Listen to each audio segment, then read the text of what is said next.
آج فرحات کو آخری قتل کرنا تھا اور جیون کو دیو کے آگے آخری بیٹ چڑھانی تھی اور پھر اس کے لازوال شیطانی طاقت حاصل ہو جاتی۔ جیون داس کے جیون میں آج کی رات بہت اہم تھی، بہت زیادہ اہم۔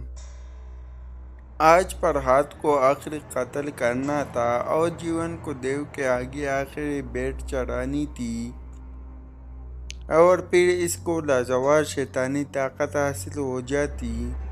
وہ دیو کے خوفناک مورتی کے آگے آسن مارے آنکھیں بند کیے بیٹھا تھا۔ کمرے میں نیم اندھیرا تھا، جیون کے آس پاس انسانی ہڈیاں بکھری ہوئی تھی جو پرانی لاوارث قبروں سے جمع کرتا تھا۔ آج دیو کی مورتی کے ساتھ ایک انسانی کھوپڑی بھی سجائی گئی تھی۔ جیون اپنی شیطانی پوجا میں پوری طرح گویا ہوا تھا۔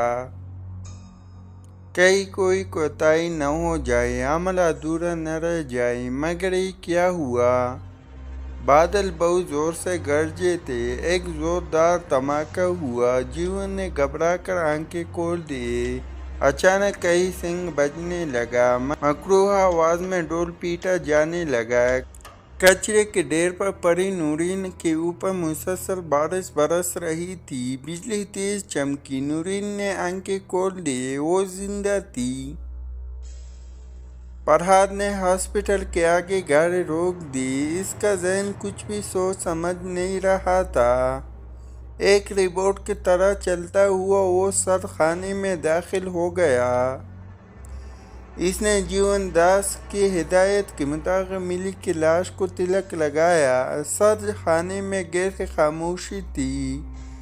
وال کلاک کے ٹک ٹک ماحول کو مزید ڈراؤنا بنا رہا تھا۔ ملی کا مردہ وجود اسی طرح بے حرکت تھا۔ فرحات امید بھری نظروں سے اسے دیکھے جا رہا تھا۔ اب شاید اس کے وجود میں حرکت ہو۔ فرحات کے آنکھیں شدید غم سے سرخ ہونے لگے۔ اس کو لگنے لگا وہ کسی پہاڑ سے نیچے گر رہا ہے، مگر آہستہ آہستہ۔ تو کیا ملی اب بھی نہیں جاگے گی؟ تیسرے قتل کے بعد بھی نہیں؟ ایک خیال سے اس کا دل دھڑک سے پڑنے لگا۔ تو کیا مجھے دوسری مرتبہ اس اذیت سے گزرنا پڑے گا؟ میں نے تو پھر امید باندھ لی تھی کہ حسینہ زندہ ہو جائے گی۔ میں نے تو پھر امید باندھ لی تھی کہ حسینہ زندہ ہو جائے گی۔ کیا مجھے دوسری بار بھی اس کے مرنے کی تکلیف کو سہنا پڑے گا؟ نہیں۔ اس کے قدموں سے جیسے جان نکل گئی۔ وہ گھٹنوں کے بل حسینہ کے بیڈ کے پاس بیٹھ گیا۔